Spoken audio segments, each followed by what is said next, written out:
नमस्ते मेरे प्यारे दोस्तों, स्वागत है आपका अपना YouTube channel motive happy study पर। सभी प्रतियोगी परीक्षाओं के लिए जीके जीएस के लिए एक शानदार नया बुक आया है। जितने भी कम्पिटिटिव एग्जाम होता है, चाहे वो एसएससी, रेलवे, बिहार एसएससी या बिहार पुलिस या बिहार टीचर या बीपीएससी, इन सभी एग्जाम में एनसीईआरटी क्लास 6 से 12 तक का प्रश्न पूछा जाता है। और इस बुक में एनसीईआरटी क्लास 6 से 12 तक का सब्जेक्ट वाइज शानदार कलेक्शन है। इसलिए आप किसी भी कम्पिटिटिव एग्जाम की तैयारी करते हैं और जीके जीएस में शानदार एक्सेलेंट करना चाहते हैं तो इस बुक के सभी प्रश्नों को सिस्टमेटिक ढंग से पढ़ना बेहद ज़रूरी है। ठीक है, इस बुक में एक भी प्रश्न ने मतलब फालतू दिया हुआ नहीं है, सभी प्रश्न एनसीईआरटी का दिया हुआ है, इसमें देख सकते हैं। और एनसीईआरटी बुक का किस चैप्टर से और किस पेज से ये प्रश्न है, ये सभी इस बुक में लिखा हुआ है। ठीक है, यहाँ पर अगर देख सकते हैं, देखिए एनसीईआरटी क्लास 9 से चैप्टर 4 और 5 का इस सेट में, सेट नंबर 3 में ये। ठीक है, और क्लास 10 का ऑल चैप्टर और क्लास 11 का चैप्टर 1 और 3 के इसमें 80 प्रश्न शामिल किया हुआ है। ठीक है, ये है सेट नंबर 3 में। ठीक है, इसी तरह टोटल 17 सेट में सभी प्रश्नों को इसमें संकलित किया गया है। ठीक है, इसलिए इस बुक को बेहद ज़रूरी है। सबसे पहले आप इस बुक को पढ़ें, जीके जीएस की तैयारी बेहतर करना चाहते हैं इस बुक को पढ़ें। ठीक है, तो चलिए शुरू करते हैं। जो पीछे का वीडियो नहीं देखें वो प्ले लिस्ट में जाकर जरूर देख लीजिएगा। ये सेट नंबर 3 का है। चलिए, पहला क्वेश्चन है कि औपनिवेशिक शासन में अंग्रेजों द्वारा जंगल काटने के क्या कारण थे। औपनिवेशिक शासन में, औपनिवेशिक शासन का मतलब होता है कि कोई देश कोई दूसरे देश पर पूरी तरह से नियंत्रण, यानी कि शासन और अपना जो नियंत्रण होता है दूसरे देश पे उसका रहता है। ठीक है, तो वो होता है औपनिवेशिक शासन। ठीक है, मतलब किसी देश को जैसे होता है ना गुलाम बना के रखना, तो उस तरह था औपनिवेशिक शासन में। अंग्रेजों द्वारा जंगल काटने के क्या कारण थे। तो पहला ऑप्शन क्या है, पूछा क्या, सत्य कथन का चयन करें। पहला क्या है, शाही नौसेना हेतु लकड़ी की आपूर्ति के लिए। ठीक है, दूसरा क्या है, ये सही है। ठीक है, औपनिवेशिक शासन में अंग्रेजों द्वारा जंगल काटने का कारण यही था कि शाही नौसेना हेतु लकड़ी की आपूर्ति करने के लिए लकड़ी, ये जंगल काटा जाता था। ठीक है, दूसरा है रेल लाइनों का प्रसार के लिए, तो रेलवे लाइन के प्रसार के लिए, ये भी सही है। और व्यावसायिक कृषि बागानों के प्रसार के लिए, ये भी सही है। ठीक है, जंगल काटने का कारण ये तीनों सही है। इसका आंसर क्या जाएगा, ऑप्शन नंबर डी, 1, 2 और 3, ये तीनों सही है। ठीक है, देखिए 19वीं शताब्दी के शुरुआत में इंग्लैंड में बलूत के जंगल लुप्त होने लगे था। इसकी वजह से शाही नौसेना के लिए लकड़ी की आपूर्ति में मुश्किल हो गई थी। इसलिए 1820 के दशक में बड़े पैमाने पर भारत में पेड़ काटे जाने लगा था। ठीक है, तो ये कारण है मेन चीज़ें। ठीक है, तो ये ध्यान रखना है। अच्छा, भारत में पहली बार रेल कब चला था मालूम। तो पहली बार रेल सबको मालूम है कि 1853 में चला था, है ना, लॉर्ड डलहौजी के समय चला था। बम्बई से थाने के बीच 34 किलोमीटर चला था। ठीक है, ये ध्यान रखना है। अच्छा, भारत आने वाला प्रथम यूरोपीय कौन था। तो भारत आने वाला प्रथम यूरोपीय था पुर्तगाल। ठीक है, पुर्तगाल था। और पुर्तगाल में भी अगर पूछे कि पहला पुर्तगाली कौन था जो भारत आया था, तो वो था वास्को डी गामा। कब आया था, 1498 में। कहाँ पर आया था, केरल के कालीकट पर। और किसने स्वागत किया था, तो जमोरिन ने स्वागत किया था। ठीक है, ये सभी पॉइंट्स ने अति महत्वपूर्ण है, सभी को याद रखना है। ठीक है, अच्छा, सबसे पहले आया था पुर्तगाली, उसके बाद आया था डच, उसके बाद अंग्रेज, डेनिश। ठीक है, उसके बाद फ्रांसीसी। याद रखना है, क्रम से भी कभी क्वेश्चन पूछा जाता है कि जो पुर्तगालियों का आगमन था उसको क्रम से बढ़ते क्रम में सजाएं। ठीक है, तो ध्यान रखना है, सबसे पहले पुर्तगाली डच, अंग्रेज डेनिश, है ना, पुर्तगाली डच, अंग्रेज डेनिश, उसके बाद फ्रांसीसी आया था। ठीक है, ये ध्यान रखना है। अच्छा, भारत के लिए समुद्री मार्ग की खोज किसने किया था। तो भारतीयों के लिए समुद्री मार्ग की खोज वास्को डी गामा ने किया था। तो ये याद रखना है। नेक्स्ट है कि भारतीय वन सेवा की स्थापना किस वर्ष की गई थी। तो भारतीय वन सेवा की स्थापना ऑप्शन के अनुसार से इसका आंसर क्या है, 1864 में। ठीक है, ये भारतीय वन की सेवा की स्थापना हुई थी। लेकिन स्वतंत्रता के बाद वाला अगर ईस्वी दिया हो तो भारतीय वन सेवा की स्थापना 1966 में हुआ था। ठीक है, ये ध्यान रखना है ये भी। ठीक है, तो भारतीय वन सेवा की स्थापना एक तो 1864 में हो गया। ठीक है, अगर ऑप्शन में रहे 1966, तो 1966 स्वतंत्रता के बाद भारतीय वन सेवा की स्थापना 1966 में हुआ था। ठीक है, देखिए 3 होता है महत्वपूर्ण होता है ना, एक होता है आईएएस, ये होता है IFS यानी कि भारतीय वन सेवा, ये होता है ना। और एक होता है क्या, IPS इंडियन पुलिस सर्विस, है ना, भारतीय पुलिस सेवा। ये होता है इंडियन एडमिनिस्ट्रेटिव सर्विस, ये होता है इंडियन फॉरेस्ट सर्विस, ठीक है, वन सेवा। तो इन तीनों के बारे में देखते हैं, ठीक है। भारतीय पुलिस सेवा की स्थापना कब हुआ था? तो भारतीय पुलिस सेवा की स्थापना 1900 IPS वाला, है ना, IPS वाला ये हुआ था 1948 में। भारतीय पुलिस सेवा की स्थापना 1948 में हुआ था। भारतीय वन सेवा की पूछे तो 1966 या तो ये 1864। फिर भारतीय प्रशासनिक सेवा की स्थापना कब हुआ था? तो ये हुआ था 1858 में, ठीक है। भारतीय प्रशासनिक सेवा की स्थापना 1858 में हुआ था, ठीक है, ये ध्यान रखना है। अच्छा, वन की बात आई है तो वन से एक महत्वपूर्ण क्वेश्चन जो कि कई बार एग्जाम में रिपीट होते रहता है कि केंद्रीय वन अनुसंधान संस्थान कहाँ है? तो ये कहाँ है? देहरादून में, ठीक है, ये ध्यान रखना है, केंद्रीय वन अनुसंधान संस्थान देहरादून में। कुछ इंपॉर्टेंट ईस्वी वाला क्वेश्चन जो कि अति महत्वपूर्ण है, आपको यहाँ पर रिविजन कर लेना है। जैसे कि वन्य जीव संरक्षण अधिनियम कब लागू हुआ था? तो वन्य जीव 72 1972 में वन्य जीव संरक्षण अधिनियम कब लागू हुआ? 1972 में हुआ था, ठीक है। अच्छा, एक है जल प्रदूषण निवारण और नियंत्रण अधिनियम कब लागू हुआ? वो हुआ था 1974 में, ठीक है। अब देखिए ये 1972 है, फिर 1974 है, ठीक है, फिर आएगा 1986। तो इस टाइप का क्वेश्चन रहेगा। तो अब इसको थोड़ा सा रिलेट कैसे कर लें? देखिए जल वाला है ना, तो ये देखिए 1972 ये लास्ट में 2 है, 1974 लास्ट में 4 है। तो जल वाला 4 मारना है। कैसे? देखिए इसको रिलेट कर लिए जल से। जैसे जल का घनत्व अधिकतम कितना डिग्री सेल्सियस पर होता है? तो 4 डिग्री सेल्सियस पर, ठीक है, उससे रिलेट कर लिए तो आपको याद रहेगा, ठीक है। क्योंकि ये सब प्रश्न क्या है, 3-4 को अगर ईस्वी वाला आ गया एक ही जैसा तो कन्फ्यूजन वाला है, तो थोड़ा रिलेट कर लेंगे तो याद रहेगा। जल का अधिकतम घनत्व 4 डिग्री सेल्सियस पर होता है, यानी कि 4 वाला ये होगा। जल संरक्षण अधिनियम कब लागू हुआ? 1974 में। ये 4 वाला 1974 है ना, लास्ट में 1974 वाला, ठीक है। और एक है पर्यावरण संरक्षण अधिनियम कब लागू हुआ? काफ़ी महत्वपूर्ण क्वेश्चन है। पर्यावरण संरक्षण अधिनियम कब लागू हुआ? तो पर्यावरण संरक्षण अधिनियम 1986 में लागू हुआ था, ठीक है। तो ये सारे इंपॉर्टेंट क्वेश्चन है, याद रखना है। नेक्स्ट है इंपीरियल फॉरेस्ट रिसर्च इंस्टीट्यूट के संबंध में निम्नलिखित कथनों पर विचार करें। और पूछा है सत्य कथन का चयन करें। तो पहला क्या है कि इंपीरियल फॉरेस्ट रिसर्च इंस्टीट्यूट की स्थापना 1905 में देहरादून में हुई। ये गलत है, क्योंकि इंपीरियल फॉरेस्ट रिसर्च इंस्टीट्यूट की स्थापना 1906 में हुआ था। ये ध्यान रखना है। कब हुआ था? इंपीरियल फॉरेस्ट रिसर्च इंस्टीट्यूट की स्थापना 1906 में हुआ था। देहरादून में हुआ था, लेकिन यहाँ 1905 लिख दिया था, ये गलत हो जाता है, ठीक है। फिर दूसरा क्या है कि यहाँ जिस पद्धति से शिक्षा दी जाती थी उसे वैज्ञानिक वानिकी कहा गया है ना, साइंटिस्ट जो है फॉरेस्टी कहा गया है, तो वैज्ञानिक वानिकी कहा गया है, ये सही है, ठीक है। तो 2 इसका सही है, यानी इसका आंसर हो जाएगा केवल 2 सत्य है, ठीक है, ऑप्शन नंबर 2 सही है, ठीक है। तो यहाँ ध्यान रखना है कि इंपीरियल फॉरेस्ट रिसर्च इंस्टीट्यूट की स्थापना 1906 में हुआ था, और यहाँ जिस पद्धति से शिक्षा दी जाती थी उसे वैज्ञानिक वानिकी कहा गया है, ठीक है। अच्छा, यहाँ पर आया इंपीरियल से क्वेश्चन आप पढ़े होंगे कि इंपीरियल बैंक ऑफ इंडिया का नाम बदलकर क्या रखा गया? नाम बदलकर 1955 में इंपीरियल बैंक ऑफ इंडिया का नाम बदलकर क्या रख दिया गया है? तो स्टेट बैंक ऑफ इंडिया, है ना। स्टेट बैंक ऑफ इंडिया का पहले नाम क्या था? इंपीरियल बैंक ऑफ इंडिया, और 1955 में इसका नाम कर दिया गया स्टेट बैंक ऑफ इंडिया, ठीक है। तो ये ध्यान रखना है। नेक्स्ट क्वेश्चन है वन अधिनियम 1878 के संबंध में निम्नलिखित कथनों पर विचार करें। वन अधिनियम 1878 के संबंध में निम्नलिखित कथनों पर विचार करें और सत्य कथन का चयन करें। तो 2 कथन दिया हुआ है। पहला क्या है कि जंगल को 3 श्रेणियों में विभाजित किया गया, ठीक है।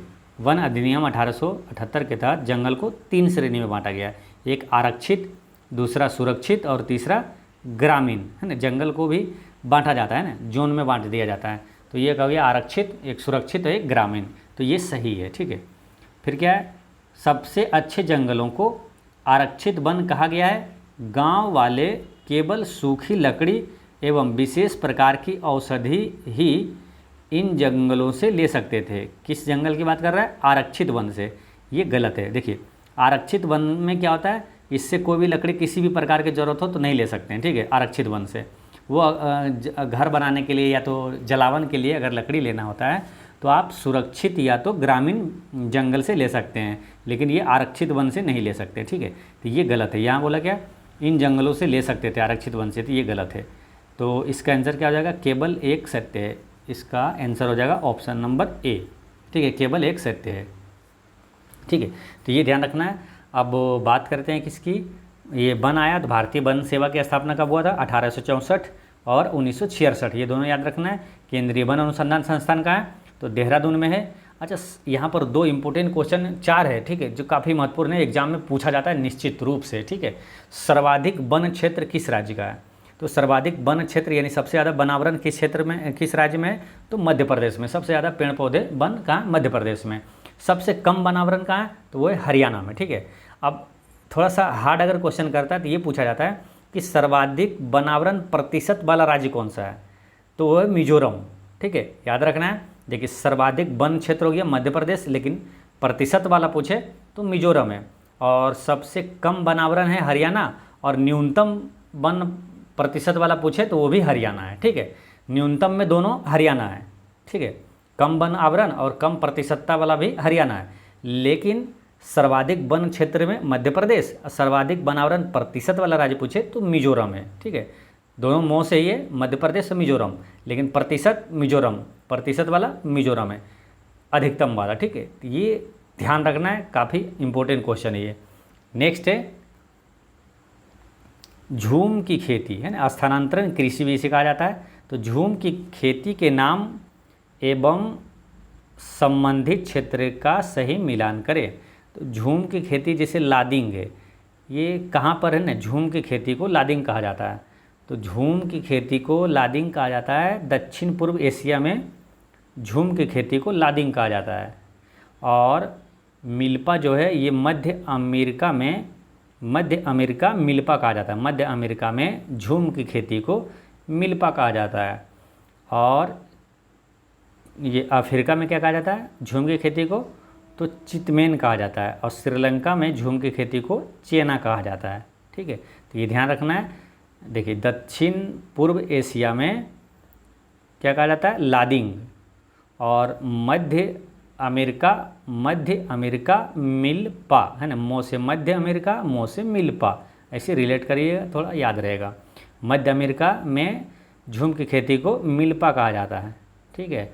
और अफ्रीका में चितमेन कहा जाता है, अफ्रीका में चितमेन, और श्रीलंका में चेना कहा जाता है, ठीक है। तो ये ध्यान रखना है।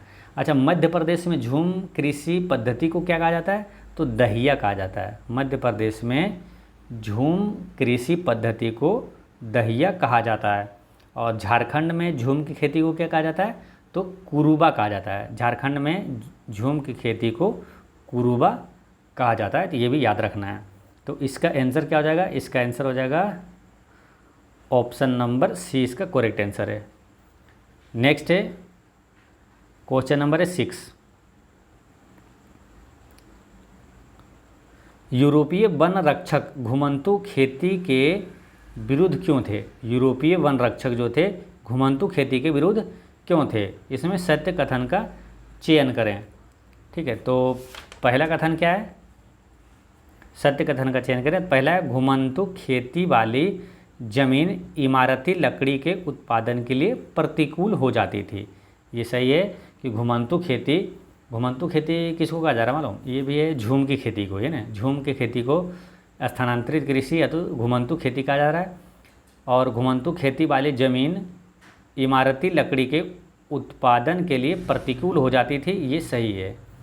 दूसरा क्या है, जंगल जलाते समय बाकी बेशकीमती पेड़ों के जलने का खतरा होता था, ये भी सही है।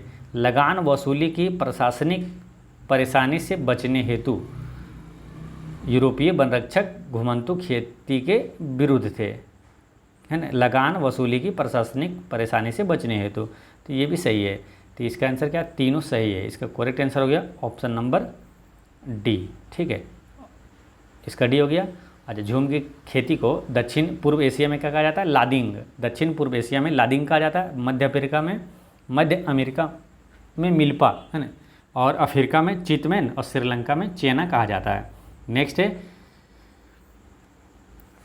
कि अंग्रेज़ों द्वारा वन व्यापार को सरकारी नियंत्रण में लेने का क्या प्रभाव हुए। अंग्रेज़ों द्वारा वन व्यापार को सरकारी नियंत्रण में लेने पर क्या प्रभाव हुआ था, ये पूछा जा रहा है। इसमें सत्य कथन का चयन करें।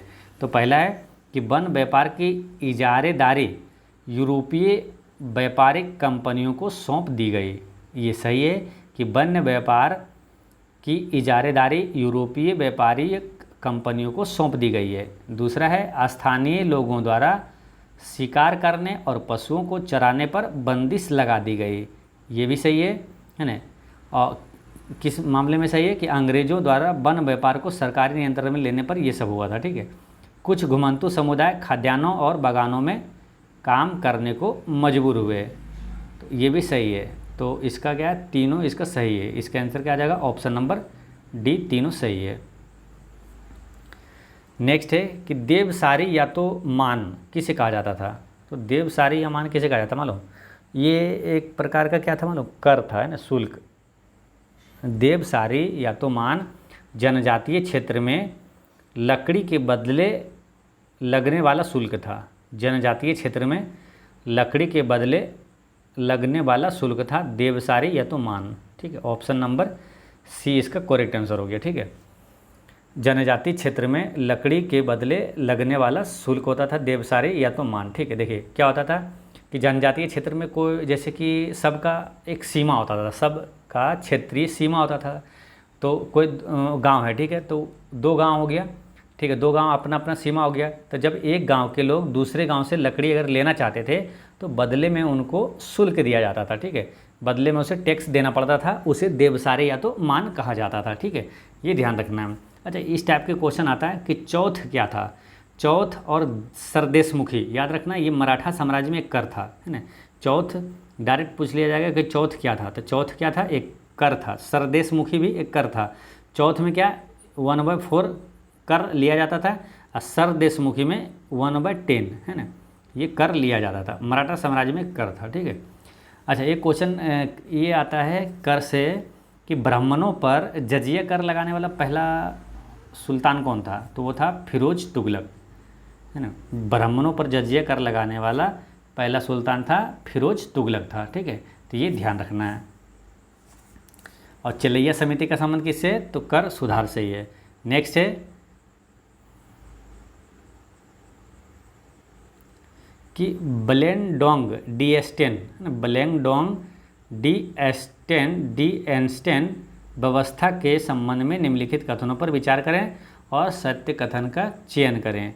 तो पहला क्या है, यह व्यवस्था अंग्रेज़ों द्वारा बस्तर में प्रारंभ किया गया था। ये गलत है, क्योंकि जो ब्लेंडोंग डी एनस्टेन ये व्यवस्था जो है ये डचों द्वारा प्रारंभ किया गया था। ये लिखा है यहाँ अंग्रेज़ों द्वारा, तो ये गलत है। डचों द्वारा ये प्रारंभ किया गया था। और इसमें गांव वाले की लगान मुक्ति के बदले लकड़ी ढोने के लिए मुफ्त में भैंसें उपलब्ध कराएंगे। ये सही है। ठीक है, फिर समझिए, इसमें यानी कि ये जो व्यवस्था है ब्लेंडोंग डी एनस्टेन व्यवस्था में, इसमें गांव वाले की लगान मुक्ति के बदले, है ना, गांव वाले की लगान मुक्ति के बदले लकड़ी ढोने के लिए मुफ्त में भैंसें उपलब्ध कराएंगे। ये सही है। इसका आंसर क्या आ जाएगा, ऑप्शन नंबर बी, केवल 2 इसका सही है। नेक्स्ट है कि सरना और देवरा कुडू, कान, राई इत्यादि क्या थे। सरना, देवरा कुडू, कान, राई ये सभी क्या क्या थे। तो ये था जनजातीय लोगों के लिए पवित्र बगीचा था, है ना। जनजातीय लोगों के लिए पवित्र बगीचा था सरना, देवरा कुडू, कान और राई। ठीक है, ये ध्यान रखना है। नेक्स्ट है क्वेश्चन नंबर 11। इसमें क्या चरवाहा समुदाय है और उससे संबंधित तथ्य से मिलान करें। जैसे कि चरवाहा समुदाय गोल्ला समुदाय है ये, और ऑप्शन में ये 4 दिया है। तो गोल्ला समुदाय का संबंध किससे, तो गोल्ला समुदाय ये गाय भैंस पालते थे। ठीक है, गोल्ला समुदाय गाय भैंस पालते थे। और कुरुमा समुदाय ये भेड़ बकरियां पालते थे। कुरुमा समुदाय भेड़ बकरियां पालते थे। और रायका जो है ये राजस्थान से संबंधित है। रायका राजस्थान में एक पशुपालक समुदाय था, और धंगर जो है ये महाराष्ट्र का चरवाहा समुदाय था। ठीक है, तो रायका क्या है, राजस्थान में एक पशुपालक समुदाय था, और धंगर महाराष्ट्र में का चरवाहा समुदाय है। ठीक है, तो ये ध्यान रखना है। और गोल्ला समुदाय ये गाय भैंस पालते थे, और कुरुमा समुदाय भेड़ बकरियां पालते थे। तो इस तरह इसका आंसर क्या हो जाएगा, इसका आंसर हो जाएगा ऑप्शन नंबर बी, है ना। इसको मिला लीजिएगा आप खुद से भी। नेक्स्ट है कि प्राचीन काल के भ्रमणकारियों के संबंध में निम्न कथनों पर विचार करें। तो प्राचीन काल के भ्रमणकारियों के संबंध में निम्नलिखित कथनों पर विचार करें और उपर्युक्त में से कौन सा कथन सत्य है। ठीक है, तो प्राचीन काल के बारे में पूछा जा रहा है। तो पहला क्या है कि व्यापारी अवसरों की तलाश में एक स्थान से दूसरे स्थान तक भ्रमण करते रहे हैं, ये सही है। ठीक है, व्यापारी अवसरों की तलाश में एक स्थान से दूसरे स्थान तक भ्रमण करते रहे हैं। दूसरा है कि पुजारी और तीर्थयात्री ज्ञान और आध्यात्मिक शांति के लिए दूर दूर तक यात्रा करते रहे हैं, ये भी सही है। ठीक है, इसका दोनों सही है। इसका आंसर हो जाएगा ऑप्शन नंबर सी। ठीक है, 1 और 2 दोनों सही है। अच्छा, प्राचीन काल कब से कब तक माना जाता है मालूम? प्राचीन इतिहास जो होता है 3000 ईसा पूर्व से 750 ईस्वी तक माना जाता है। ठीक है, इतिहास के हर दौर में मानव समाज एक दूसरे के नज़दीक आते रहे। ठीक है, ध्यान से सुनना है। देखिए, इतिहास के हर दौर में मानव समाज एक दूसरे के नज़दीक आते रहे हैं। प्राचीन काल में ही यात्री, व्यापारी, पुजारी और तीर्थयात्री ज्ञान, अवसरों और आध्यात्मिक शांति के लिए या उत्पीड़न यातनापूर्ण जीवन से बचने के लिए दूर दूर की यात्राओं में ये लोग तरह तरह की चीज़ें जैसे मूल्य, मान्यताएं, हुनर, विचार, आविष्कार और यहाँ तक कि कीटाणु और बीमारियाँ भी साथ लेकर चलते रहे हैं। ठीक है, तो ये सत्य है ना। प्राचीन काल में क्या है, वो दूर दूर तक क्या है कि ये लोग तरह तरह की चीज़ें जैसे मूल्य, मान्यता, हुनर, विचार, आविष्कार और यहाँ तक कि कीटाणु और बीमारियों भी साथ लेकर चलता था। तो ये भी सही है, जहाँ जाएगा जो भी कीटाणु बीमारी होगा साथ में जाता है। ठीक है, तो ये ध्यान रखना है। तो इसका आंसर क्या होगा था, ऑप्शन नंबर सी। नेक्स्ट है, प्राचीन काल में विभिन्न यात्रियों के माध्यम से क्या क्या विभिन्न क्षेत्रों के मध्य आदान प्रदान नहीं होता था। ठीक है, प्राचीन काल की बात कर रहा है कि विभिन्न यात्रियों के माध्यम से क्या क्या विभिन्न क्षेत्रों के मध्य आदान प्रदान नहीं होता था। तो इसमें देखिए, आदान प्रदान नहीं होता था ये पूछा जा रहा है। अब देखिए, प्राचीन काल के लोगों में क्या है, मूल्य एवं मान्यताएं, हुनर, विचार, आविष्कार, कीटाणु और बीमारियाँ जहाँ भी जाता था साथ लेकर चलता था। ठीक है, ये सभी ये आदान प्रदान होता था। ठीक है, तो ये पूछा क्या है, आदान प्रदान नहीं होता था, क्या नहीं होता था, ये सभी होता था। तो इसका आंसर क्या हो जाएगा, कोई नहीं। ठीक है, इसका आंसर हो गया ऑप्शन नंबर डी। नेक्स्ट है कि पश्चिमी घाट के क्षेत्र में पाई गई 9वीं शताब्दी के बाद की स्मृति शिला जो गोवा संग्रहालय में सुरक्षित है, में किसके महत्व का पता चलता है। तो इसमें समुद्री व्यापार के महत्व का पता चलता है। ठीक है, क्या है, पश्चिमी तट के क्षेत्र में पाई गई 9वीं शताब्दी के बाद की स्मृति शिला जो गोवा संग्रहालय में सुरक्षित है, में किसके महत्व का पता चलता है, समुद्री व्यापार का पता चलता है। क्योंकि देखिए, पश्चिमी तट के क्षेत्र में जो पाई गई 9वीं शताब्दी के बाद की स्मृति शिला में जल पोतों की तस्वीरें पाई गई है ना, जल पोतों की तस्वीरें पाई गई है जो उस काल के समुद्री महत्व को दर्शाती है। ठीक है, तो ये ध्यान रखना है। और ये क्या है, जो गोवा संग्रहालय में रखा है, गोवा की अगर बात करें तो गोवा आपको मिल जाएगा कहाँ, यहाँ पर है ना, केरल, कर्नाटक यहाँ पर है, यहीं पे गोवा है। ठीक है, तो गोवा के बारे में अगर बात करते हैं तो समुद्री, पहले क्या है, एक चीज़ ध्यान रखिए कि भारत के लिए समुद्री मार्ग की खोज किसने किया था। तो समुद्री मार्ग की अगर बात करें तो वो खोज किया था किसने, वास्को डी गामा ने। ठीक है, और गोवा की बात करते हैं यहाँ, तो गोवा को पुर्तगालियों से आज़ाद कब कराया गया, तो 1961 में। गोवा को आज़ादी कब मिला था, 1961 में मिला था। ठीक है, अच्छा, क्षेत्रफल की दृष्टि से सबसे छोटा राज्य कौन सा है? तो वो गोवा ही है। सबसे बड़ा राज्य वो राजस्थान है। ठीक है, ये ध्यान रखना है। अब यहाँ है पश्चिमी तट। तो पश्चिमी, देखिए ये वाला एरिया जो है पश्चिमी घाट कहलाता है ना। लेफ्ट साइड वाला, राइट साइड वाला जो है ये पूर्वी घाट कहलाता है। ठीक है, ये ध्यान रखना है। अब यहाँ से 3 4 5 क्वेश्चन हैं अति महत्वपूर्ण, जो कि एग्जाम में पूछा जाता है। जैसे कि पश्चिमी घाट एवं पूर्वी घाट। ठीक है, ये पश्चिमी घाट हो गया, पूर्वी घाट के मिलन बिंदु ये कहाँ पर मिलते हैं? तो नीलगिरी की पहाड़ियाँ पर मिलते हैं। ठीक है, नीलगिरी की पहाड़ियाँ पर मिलते हैं। अब एक एक चीज़ ये पूछा जाता है कि पश्चिमी घाट की सबसे ऊंची चोटी, पूर्वी घाट की सबसे ऊंची चोटी, नीलगिरी पर्वत की सबसे ऊंची चोटी, ये सारे क्वेश्चन पूछा जाता है। तो इसलिए ध्यान रखना है आपको। ठीक है, पहले ये याद रखिए कि पश्चिमी घाटी जो है उसे सह्याद्री भी कहा जाता है। ठीक है, और पश्चिमी घाटी की सबसे ऊंची चोटी क्या है? अनामुड़ी है ना। पश्चिमी घाट की सबसे ऊंची चोटी अनाईमुड़ी है। और दक्षिण भारत की भी सबसे ऊंची चोटी पूछे तो अनाईमुड़ी ही है। ठीक है, तो ये ध्यान रखना है। अब पूर्वी घाट पर्वत की सबसे ऊंची चोटी क्या है? झिंडागड़ा है ना। झिंडागड़ा याद रखना है। झिंडागड़ा ये पूर्वी घाट पर्वत की सबसे ऊंची चोटी है, झिंडागड़ा। ठीक है, अच्छा, नीलगिरी पर्वत की सबसे ऊंची चोटी का नाम क्या है? तो डोडा बेटा है। नीलगिरी पर्वत की सबसे ऊंची चोटी का नाम है डोडा बेटा। नेक्स्ट है, अच्छा, तो इसका आंसर क्या हो गया था? इसका आंसर हो गया था है ना ऑप्शन नंबर बी है ना, समुद्री व्यापार। उसमें क्या मिला? समुद्री व्यापार के बारे में जानकारी पता चलता था। नेक्स्ट है कि सिल्क मार्ग के संबंध में निम्न कथनों पर विचार करें। सिल्क मार्ग यानी रेशम मार्ग के संबंध में। ठीक है, तो रेशम मार्ग के संबंध में आपको बताना है कौन सा सही है। पहला क्या है? सिल्क मार्ग केवल ज़मीनी भूभाग से ही गुजरता था। ये गलत है, क्योंकि सिल्क मार्ग जो है समुद्री और ज़मीनी दोनों भाग से ये गुजरता था। ठीक है, फिर एक, यह मार्ग केवल चीन को एशिया के भूभाग से जोड़ता था।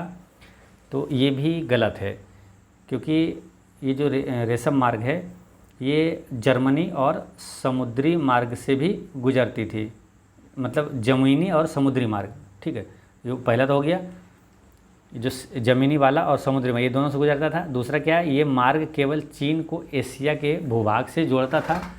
तो ये गलत है, क्योंकि ये जो है ना रेशम मार्ग चीन से होकर पश्चिम की ओर पहले मध्य एशिया में और फिर यूरोप में जाता था, और जिससे निकलती एक शाखा भारत की ओर जाती थी। ठीक है, ये ध्यान रखना है।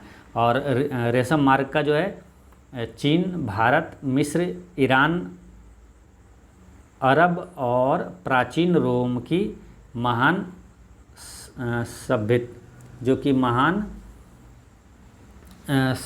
महान सभ्यताओं पर इसके विकास पर इसका गहरा असर पड़ा था। ठीक है, तो ये ध्यान रखना है ना। तो अगर बात करते हैं फिर ये वाला मतलब गलत हो गया है ना। यह मार्ग जो है केवल चीन को एशिया से जोड़ता है, ये भी गलत हो गया, क्योंकि ये चीन के केवल नहीं, ये क्या है, इसमें रेशम मार्ग जो है ये जो है चीन से होकर पश्चिम की ओर पहले मध्य एशिया में और फिर यूरोप में जाता था। ठीक है, यानी इसका जो प्रभाव पड़ा था चीन, भारत, मिस्र, ईरान, अरब और प्राचीन रोम की महान सभ्यताओं के विकास पे इसका गहरा असर पड़ा था। फिर तीसरा क्या है? यह मार्ग लगभग 15वीं शताब्दी तक अस्तित्व में था। ये सही है। ठीक है, ये सही है कि यह मार्ग जो है रेशम मार्ग 15वीं शताब्दी तक अस्तित्व में ये था। ठीक है, ये ध्यान रखना है। फिर है ये, यानी कि ये सही हो गया। फिर चौथा क्या है? सोना चांदी जैसी कीमती वस्तुएं इसी मार्ग से एशिया से यूरोप की ओर पहुंचती थी। सोना चांदी जैसी कीमती वस्तुएं इसी मार्ग से एशिया से यूरोप की ओर पहुंचती थी। तो ये गलत है। ठीक है, क्योंकि व्यापारिक नज़रिया अगर देखा जाए, व्यापारिक नज़रिए से चीन देखिए, चीन क्या क्या रेशम, चाय और चीनी मिट्टी के बर्तन भेजता था। भारत क्या भेजता था? मसाला, हाथी दांत, कपड़े और काली मिर्च और कीमती पत्थर भेजता था। और रोम से सोना चांदी शीशे की वस्तुएं, शराब, कालीन और गहने आते थे। ठीक है, और रोम यानी कि यूरोप महादेश, ठीक है, यूरोप महादेश में है रोम। तो यहाँ क्या पूछा था कि सोना चांदी जैसी कीमती वस्तुएं इसी मार्ग से एशिया से यूरोप की ओर जाती थी, एशिया से यूरोप की ओर जाती थी। ये गलत है, क्योंकि रोम से ही नहीं, यानी कि कहा जाए तो यूरोप से ही ना, यूरोप के रोम से ही सोना चांदी शीशे की वस्तुएं शराब कालीन और गहने आता था, ठीक है। तो ये भी गलत हो जाता है। तो इसका आंसर क्या आ जाएगा, केवल 3 है ना, ऑप्शन नंबर ए इसका करेक्ट आंसर है। नेक्स्ट क्वेश्चन है, क्वेश्चन नंबर 16। चीन की एक गुफा पेंटिंग में सिल्क मार्ग को दर्शाया गया है, उस गुफा का क्रमांक क्या है। तो चीन की एक गुफा पेंटिंग में सिल्क मार्ग यानी रेशम मार्ग को दर्शाया गया है, तो उस गुफा का क्रमांक क्या है। तो वो है गुफा क्रमांक 217। 217 में पूरे रेशम मार्ग को दर्शाया गया। चीन की गुफा के पेंटिंग में गुफा क्रमांक जो है वो है 217 में, ठीक है। तो ये ध्यान रखना है 217 में है, ठीक है। अच्छा, इस टाइप का कुछ महत्वपूर्ण क्वेश्चन पूछा जाता है, जैसे कि एलोरा की गुफा कहाँ है। तो एलोरा की गुफा महाराष्ट्र में है, एलिफेंटा की गुफा महाराष्ट्र में है, अजंता की गुफाएँ महाराष्ट्र में ही है, ठीक है। तीनों यानी कि एलोरा, एलिफेंटा और अजंता की गुफाएँ महाराष्ट्र में, ठीक है। अच्छा, एलोरा का कैलाश मंदिर कहाँ है। तो वो है महाराष्ट्र में, है ना। एलोरा का कैलाश मंदिर अगर पूछा है तो है महाराष्ट्र में। और कांचीपुरम का कैलाश मंदिर वो है, कांचीपुरम का हो जाएगा कहाँ, तमिलनाडु में ना। कांचीपुरम का कैलाश मंदिर कहाँ है, तो वो है तमिलनाडु में, ठीक है। तो ये सारे चीज़ें ध्यान रखना है। नेक्स्ट है कि मार्को पोलो की किताब का नाम है। तो मार्को पोलो का किताब का नाम है बुक ऑफ मार्वल्स, ठीक है। बुक ऑफ मार्वल्स के लेखक कौन है, मार्को पोलो। इसको ऐसे रिलेट कर लीजिए, है ना, book of marbles, marbles Marco Polo, marbles Marco Polo, ठीक है। तो ये ध्यान रखना है। जब मार्को पोलो से और भी क्वेश्चन पूछा जाता है, एक तो क्वेश्चन इंपॉर्टेंट ये आता है कि मार्को पोलो कहाँ का यात्री था। तो ये इतालवी यात्री था, यानी इटली का था, ठीक है। और इसे मध्यकालीन यात्रियों का राजकुमार भी कहा जाता है, ठीक है। तो ये भी ध्यान रखना, मार्को पोलो को मध्यकालीन यात्रियों को राजकुमार कहा जाता है। अच्छा, मार्को पोलो का जन्म कब हुआ था मालूम। मार्को पोलो का जन्म 1254 में हुआ था, और कहाँ हुआ था, इटली के वेनिस में हुआ था, ठीक है। तो याद रखना है, मार्को पोलो महत्वपूर्ण क्वेश्चन है, इससे पूछा जाता है, इसको ध्यान रखना है। एक एक पॉइंट जो बताते हैं उसको आपको याद रखना है, ठीक है। जैसे कि मार्को पोलो का जन्म 1254 में इटली के वेनिस में हुआ था, ठीक है। क्वेश्चन ऐसे भी पूछ लिया जाता है कि मार्को पोलो का संबंध कहाँ से है, तो वेनिस याद रखना है, इटली के वेनिस में इनका जन्म हुआ था, ठीक है। अच्छा, मार्को पोलो 1288 से 92 ईस्वी के दौरान पांड्य साम्राज्य के शासनकाल में भारत का दौरा किया था, ठीक है। तो ये भी याद रखना है।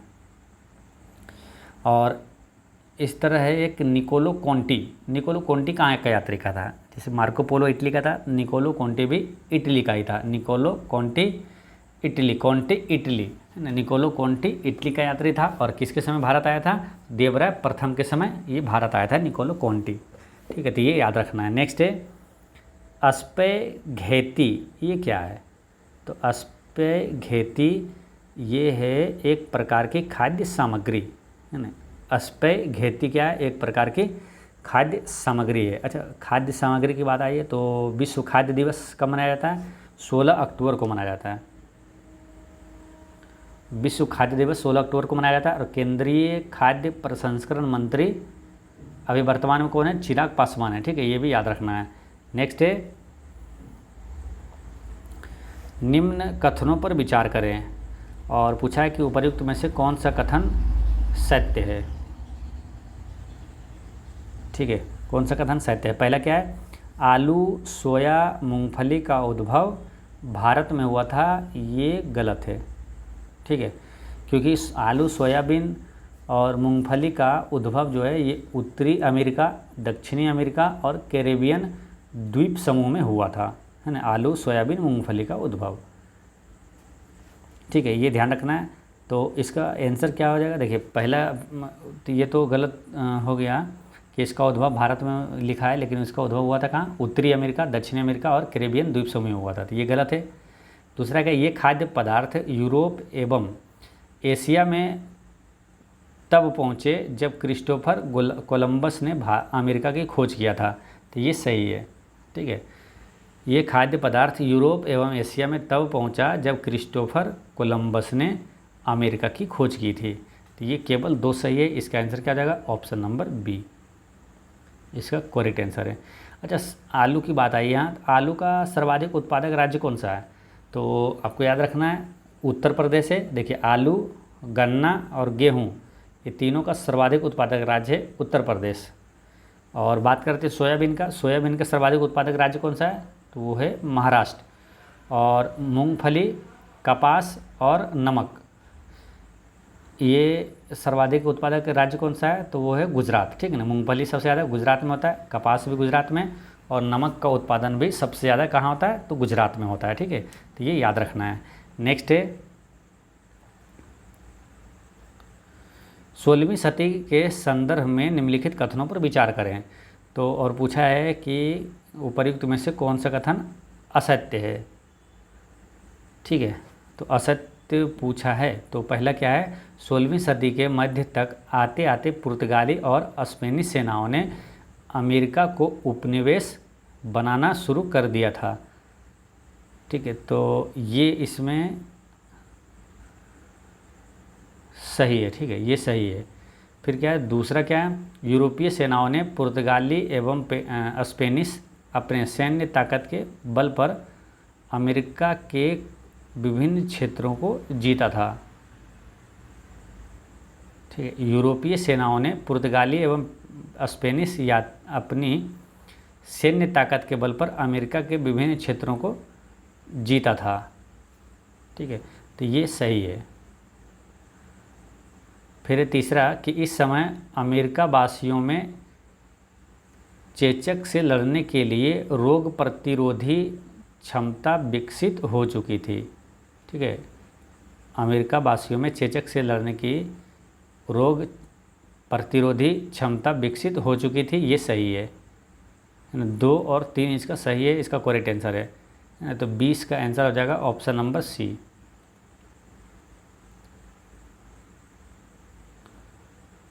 नेक्स्ट क्वेश्चन है कि 19वीं शताब्दी में अर्थशास्त्रियों ने अंतर्राष्ट्रीय आर्थिक विनिमय में 3 तरह की गतियों या प्रवाहों का उल्लेख किया है। ठीक है, वो कौन कौन सा है ये पूछा जा रहा है। और कूट का प्रयोग कर सही उत्तर चुनें। तो देखिए, 19वीं शताब्दी की बात हो रही है। अर्थशास्त्रियों ने अंतर्राष्ट्रीय आर्थिक विनिमय में 3 तरह की गतियों या प्रवाहों का उल्लेख किया है। तो वो कौन कौन सा है? तो देखिए, उसमें है ये व्यापार है ना। व्यापार 3 तरह का जो गतिविधि है उसमें व्यापार, पूंजी ये है, और एक है श्रम होता है। ठीक है, श्रम, तो वो याद रखना है। तो इसमें पूछा गया 3 तरह की गतियों का प्रभावों का उल्लेख किया है। ठीक है, तो इसमें होता क्या? व्यापार, पूंजी और श्रम होता है। व्यापार, पूंजी और श्रम इसका होता है। ठीक है, तो ये ध्यान रखना है। तो इसका आंसर क्या हो जाएगा? 2 और 1, व्यापार और पूंजी। ठीक है, ये 1 और 2 सही है। तो इसका आंसर क्या हो जाएगा? 1 और 2 इसका सही है। तो ऑप्शन नंबर बी इसका करेक्ट आंसर है। ठीक है, अच्छा, यहाँ पर बात आई है क्या? अर्थशास्त्रियों ने अंतर्राष्ट्रीय आर्थिक विनिमय में 3 तरह की गतियों का उल्लेख किया है, व्यापार, पूंजी और श्रम। तो अर्थशास्त्र की बात आई तो अर्थशास्त्र का जनक किसे कहा जाता है? तो एडम स्मिथ को माना जाता है। ठीक है, अच्छा, 2023 का अर्थशास्त्र का नोबेल पुरस्कार किसे मिला है? तो क्लाउडिया गोल्डिन को मिला है। इसे याद कैसे रख लेना है? देखिए, अर्थव्यवस्था का नोबेल पुरस्कार मिला है, तो अर्थव्यवस्था यानी कि अर्थशास्त्र का मिला है, तो इसमें रिलेट करिएगा अर्थव्यवस्था से। यानी आपका अर्थशास्त्र यानी अर्थव्यवस्था, अगर आपका अर्थव्यवस्था स्ट्रोंग तब होता है ना जब आपके पास गोल्ड हो, है ना, गोल्डिन। इसका क्या है, किसको मिला था? क्लाउडिया गोल्डिन को मिला था। यानी कि आपके पास अगर गोल्ड है तो आपका अर्थव्यवस्था स्ट्रोंग है। ठीक है, ये ध्यान रखना है। अच्छा, ये जो क्लाउडिया गोल्डिन है, इनको 2024 का time women of the year भी चुना गया है। ठीक है, ये ध्यान रखना है। 2024 का time women of the year किसे मिला है? क्लाउडिया गोल्डिन को मिला है। ठीक है, ये ध्यान रखना है। तो इसका आंसर क्या हो गया था? ऑप्शन नंबर बी हुआ था इसका आंसर। नेक्स्ट क्वेश्चन है, औपनिवेशिक सरकार ने किस वर्ष अपराधी जनजाति अधिनियम पारित किया? तो ये पारित किया था 1871 में। ठीक है, औपनिवेशिक सरकार ने किस वर्ष अपराधी जनजाति अधिनियम पारित किया? तो 1871 में किया था। ठीक है, अच्छा 1872 की अगर बात पूछें तो इस समय कौन सी घटना हुई थी? 1872 में भारत में पहली बार जनगणना हुआ था, 1872 में लॉर्ड मेयो के समय में। ठीक है, और ये 1873 की बात करें तो सत्यशोधक समाज की स्थापना कब हुआ था? तो 1873 में हुआ था, ज्योतिबा फूले ने किया था। और अगर पूछे कि ज्योतिबा फूले ने एक प्रसिद्ध पुस्तक है गुलामगिरी कब लिखा था? तो 1873 में ही गुलामगिरी लिखा था, है ना। गुलामगिरी पुस्तक के लेखक कौन है? ये ज्योतिबा फूले। ठीक है, ये याद रखना है। नेक्स्ट है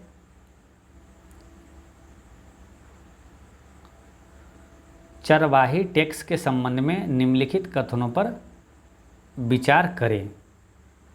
ठीक है, तो पहला क्या है? चरवाही टैक्स के बारे में पूछा है कि चरवाहों से चारागाहों में चरने वाले प्रत्येक जानवर पर टैक्स वसूला जाता था, ये सही है।